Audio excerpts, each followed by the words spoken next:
Bonjour et bienvenue. Aujourd'hui, on va s'intéresser à l'analyse des résultats scolaires. On va aller voir ce qui se cache vraiment au-delà des simples notes et des moyennes qu'on connaît tous. Voilà, c'est la grande question. Est-ce qu'un bulletin de notes, ça suffit vraiment? Est-ce qu'en regardant juste une moyenne, on ne passe pas à côté de l'essentiel? Eh bien, c'est justement pour ça qu'on a besoin d'une analyse beaucoup plus poussée. Allez, on attaque la première partie, l'objectif. Parce que, avant de se demander comment on fait, il faut d'abord comprendre pourquoi on le fait. À quoi ça sert finalement tout ce travail d'analyse? En gros, il y a deux missions principales.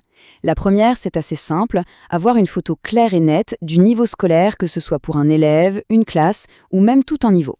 Et la deuxième mission, qui est absolument cruciale, c'est de mettre le doigt sur les faiblesses précises, de repérer exactement là où ça coince. Et qui est au centre de tout ça? Eh bien, c'est souvent le conseiller ou la conseillère d'orientation. Il faut bien comprendre que ce n'est pas juste une histoire de chiffres froids, non, c'est une personne, un expert, qui va prendre ces données et s'en servir pour vraiment aider, pour guider les élèves et provoquer un changement positif. Bon, maintenant qu'on sait le pourquoi, passons au comment. On entre dans le processus. Et là, oubliez la simple compilation de notes. On se transforme en véritable détective, en enquêteur des données. L'idée, c'est de les faire parler.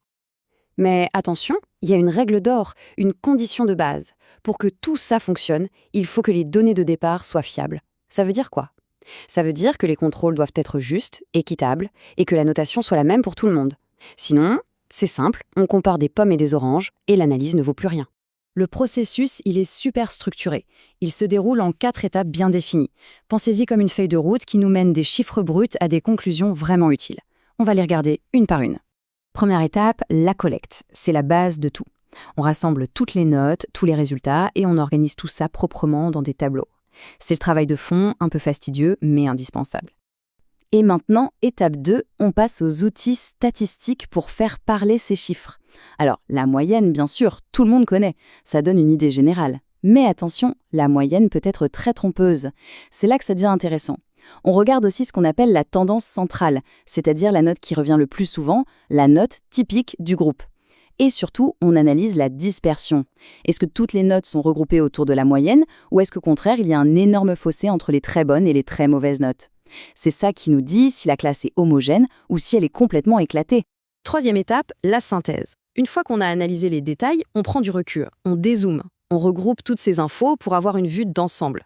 C'est là qu'on commence à voir apparaître des tendances, des schémas, que ce soit pour une classe, un niveau entier ou une filière spécifique. Et on arrive à la dernière étape, et pour moi, c'est vraiment la plus passionnante. C'est le moment d'interroger les résultats. J'adore cette expression. Ça veut dire qu'on ne se contente pas de dire « Ok, la moyenne est de 10 ». Non, on se demande « Pourquoi ? Pourquoi cette classe a du mal en maths ? Qu'est-ce qui explique cette réussite en histoire ?» On creuse pour trouver les vraies causes, les racines des forces et des faiblesses. Bon, tout ce travail, c'est bien beau. Mais concrètement, à quoi ça mène? C'est ce qu'on va voir dans cette troisième partie, comment on passe de l'analyse à l'action. Voilà, tout est dit ici. Le but du jeu, ce ne sont pas les stats en elles-mêmes, ce ne sont pas les tableaux Excel ou les beaux graphiques. Non, le vrai objectif, c'est de se servir de tout ça pour améliorer les choses, pour rendre l'enseignement plus pertinent, plus efficace. Et concrètement, sur le terrain, ça donne quoi? Eh bien, ces analyses vont nourrir les discussions en conseil de classe pour qu'elles soient plus objectives. Elles vont aider à cerner les points forts d'un élève pour mieux l'orienter. Elles permettent de décider ou mettre en place des heures de soutien de façon ciblée. Parfois même, elles peuvent alerter sur un élève qui a besoin d'un suivi psychologique. Et bien sûr, elles sont une base solide pour les entretiens individuels.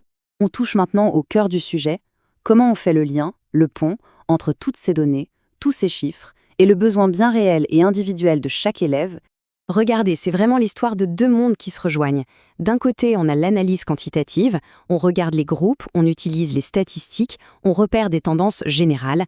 Et de l'autre côté, on a le soutien individuel. On se concentre sur la personne, on mène des entretiens, on fait de l'écoute. En fait, les deux sont inséparables.